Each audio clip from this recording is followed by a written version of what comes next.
Good morning, children. Today we are study class 10 civics. Topic is Belgium and Sri Lanka. In previous classes, we study Mediterranean in Sri Lanka. Today we are study accommodation in Belgium.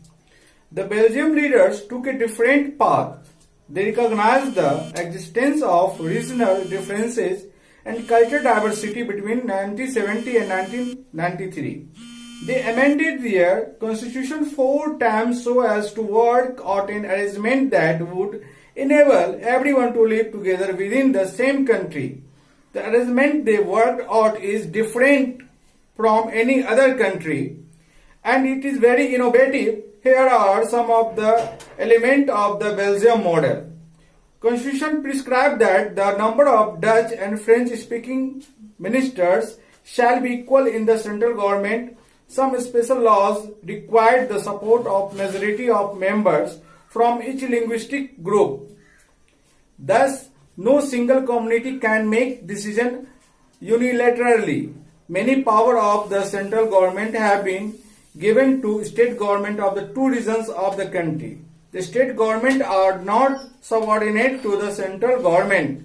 Brussels has a separate government in which both the communities have equal representation. The French-speaking people accepted equal representation in Brussels because the Dutch-speaking community has accepted equal representation in the central government.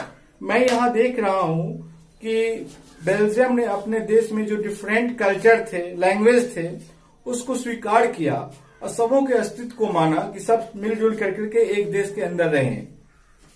तो यहाँ मैं देखता हूँ कि 1970 और 1993 के सालों में उन्होंने अपने कॉन्स्टिट्यूशन में 4 बार परिवर्तन किया ताकि इस बात के लिए कि देश में सभी लोग आपस में मिलजुल करके रह सकें, कोई भी ये अपने देश को बेगाना न समझे। कॉन्स्टिट्यूशन ने ये दिया कि गवर्नमेंट का जो गठन होगा, फॉर्मेशन होगा, वो सेंट्रल में जो होगा उसमें डच और फ्रेंच दोनों की इक्वल रिप्रेजेंटेशन दी जाएगी।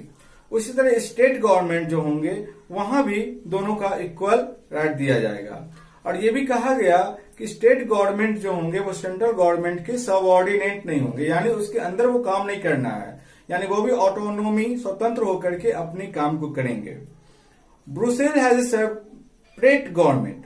ब्रुसेल में एक नई सरकार बनाई गई अलग से, जिसमें फ्रेंच और डच दोनों को बराबर का मौका दिया गया।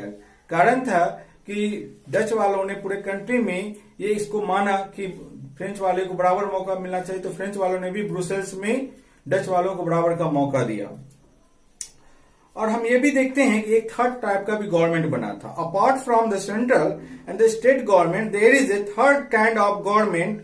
This community government is elected by people belonging to one language community, Dutch, French and German speaking, no matter where they live. This government has the power regarding cultural, educational and language related issues. तो हम यहाँ ये देखते हैं एक तीसरी तरह की सरकार बनी जिसे हम लोग कम्युनिटी गवर्नमेंट कहते हैं। ये गवर्नमेंट इस तरीके के था कि एक ही तरह की भाषा बोलने वाले, एक ही तरह की संस्कृति मानने वाले लोग जो है ना एक साथ रह सकते हैं। और इसमें जो है कल्चर के लिए, लैंग्वेज के लिए, इस तरह की चीजों के लिए सरकारें बनी थी कि उसका वो पालन कर सकें और उसको वो बढ़ा सकें। You might find the Belgium model very complicated. It indeed is very complicated even for people living in Belgium. But these arrangements have worked well so far. They help to avoid civic strife between the two major communities and a possible division of the country on linguistic language. When many countries of Europe came together to form the European Union, Brussels was chosen as its headquarter. हम यहाँ देखते हैं कि Belgium में जो दो वर्ग थे, फ्रेंच और डच, उनके बीच काफी मतभेद था और ये उनकी जातीय बनावट इस तरह की थी कि देश में एकता नहीं हो सकती थी, देश चल नहीं सकता था। लेकिन दोनों ने आपस में एक सेंसिबल स्टेप उठाया, समझदारी भरा कदम उठाया और दोनों ने मिलकर के देश को एक लेकर के चलने की बातें की। बाद में हमने देखा कि बेल्जियम पूरी दुनिया भर के देशों के लिए एक मॉडल बना। जब यूनियन क्लब बन रहा, यूरोपियन यूनियन क्लब बन रहा था, उसने ब्रुसेल्स को है अपना जो है हेडक्वार्टर बनाया। In modern democracy, power sharing arrangement can take many forms. Let us look at some of the most common arrangements that we have or will come across. Power is shared among different organs of different. हम लोग ये देखेंगे कि ये power sharing जो है government के अलग अलग ऑर्गेनाइजेशन में किस तरीके से हुआ. Such as the legislature, executive and judiciary. Let us call this horizontal distribution of power. Power को जब लेजिस्लेचर, एग्जीक्यूटिव और जुडिशरी में बांट दिया जाता है तो उसे हम लोग हॉरिजॉन्टल डिस्ट्रीब्यूशन ऑफ पावर कहते हैं. Because it allows different organs of government placed at the same level to exercise different power. Such a separation ensures that none of the organs can exercise unlimited power. Each organ checks the other. This results in a balance of power among various institutions. Last year we studied that in a democracy even, the minister and government officials exercise power. They are responsible to the parliament or state assembly. Similarly, although judges are appointed by the executives, they can check the functioning of exercise or laws made by the legislature. This arrangement is called a system of check and balances.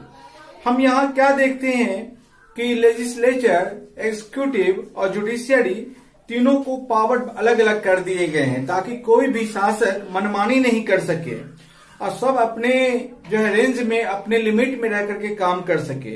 कोई किसी दूसरे के क्षेत्र में जाकर के दखल नहीं दे और कोई अगर अपने क्षेत्र से बाहर जाकर के काम करता है तो दूसरा उसको रोके. इस तरह से हम देखते हैं कि मिनिस्टर और गवर्नमेंट जो होते हैं वो पार्लियामेंट के, असेंबली के लिए जो होते हैं वो रिस्पॉन्सिबल होते हैं. ऑल्दो जज are appointed by the executive. जज को अपॉइंटमेंट जरूर एग्जीक्यूटिव करती है, लेकिन जज जो जब वो हो जाते हैं तो वो अपने पावर का यूज खुद करते हैं. वो कॉन्स्टिट्यूशन के अकॉर्डिंग ही कोई वर्क करते हैं. तो यहाँ हम देखते हैं कि पावर शेयरिंग में जो है एक दूसरे को पावर को रोका जाता है, संतुलित करके रखा जाता है, किसी की मनमानी नहीं चलती है. Power can be shared among government at different level. General government for the entire country and government at the provincial और regional level. Such a general government for the entire country is usually called federal government. In India, we refer to it the central or union government. The government at the provincial or regional level are called by different names in different countries. In India, we call them state government.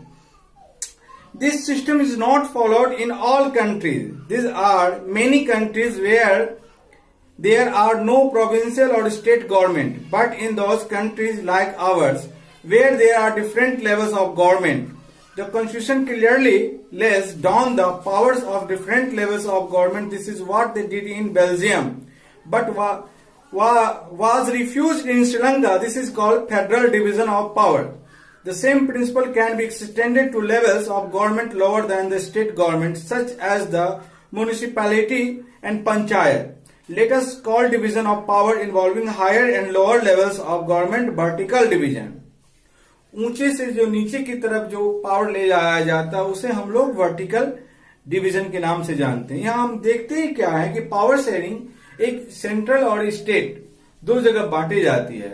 जो पूरे country को देखती है, पूरे प्रशासन को देखती है, शासन को देखती है, उसे हम लोग सेंट्रल गवर्नमेंट कहते हैं या कहीं कहीं उसको फेडरल गवर्नमेंट भी कहा जाता है. और जो स्टेट का बस खाली देखते हैं उन्हें हम लोग स्टेट गवर्नमेंट कहते हैं. सेंट्रल गवर्नमेंट स्टेट गवर्नमेंट के किसी भी इश्यूज में दखल नहीं देती, इंटरफेयर नहीं करती है, लेकिन दोनों गवर्नमेंट को अपने कॉन्स्टिट्यूशन के अकॉर्डिंग ही वर्क करना पड़ता है.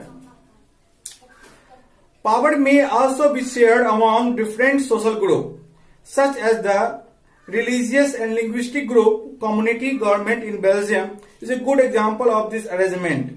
In some countries there are constitutional and legal arrangement whereby socially weaker section and women are represented in the legislature and administration. Last year, we studied the system of reserved constituency in assembly and the parliament of our country. This type of arrangement is meant to give space in the government and administration to diverse social group who otherwise would feel aligned from the government. This method is used to give minority community a fair share in power. या हम ये भी देखते हैं third type का। इस तरह Belgium में हमने थर्ड कम्युनिटी की गवर्नमेंट देखी थी कि ऐसा वर्ग जो पिछड़ गए हैं, जैसे कि महिला, पुअर जो है वीकर सेक्शन के लोग, महिला, और उनको ये लगता है कि उनको सही जगह नहीं मिल रहा है, तो उनकी सीटें रिजर्व कर करके उनको उस जगह पे लाया जाए।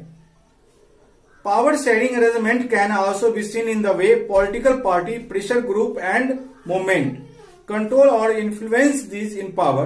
In a democracy, the citizen must have freedom to choose among various contenders for power. In contemporary democracy, this takes the form of competition among different parties. तो यहाँ हम ये देख रहे हैं कि पावर शेयरिंग, जो पॉलिटिकल पार्टी जो होते हैं, प्रेशर ग्रुप जो होते हैं, प्रेशर ग्रुप कोई पार्टी नहीं होते हैं, लेकिन ये सरकार की अगर कोई नीति ऐसी हो जो शोषणकारी हो या गलत हो, तो वो एक दबाव डाल करके सरकार को ऐसा करने से रोकते हैं। तो हमने यहाँ पावर शेयरिंग को तीन तरह से समझा। एक तो ऐसा समझा कि जिसमें एग्जीक्यूटिव, लेजिस्लेचर और जो है आपको जुडिशरी में बांट दिया गया। दूसरा हमने ये देखा कि स्टेट और सेंट्रल और पंचायत लेवल में गवर्नमेंट को बांटा गया। और थर्ड हमने कम्युनिटी लेवल का देखा कि वीकर सेक्शन के लोग जो होते हैं उन्हें भी किस तरीके से उनको जगह दी गई, उनके लिए भी स्पेस रख दिया गया। और हम यहाँ ये भी समझ पाए कि कुछ ऐसे भी समूह होते हैं जो पॉलिटिकल तो नहीं होते हैं, लेकिन वो सरकार पे एक दबाव डाल करके सरकार को गलत करने से रोकते हैं। Thank you.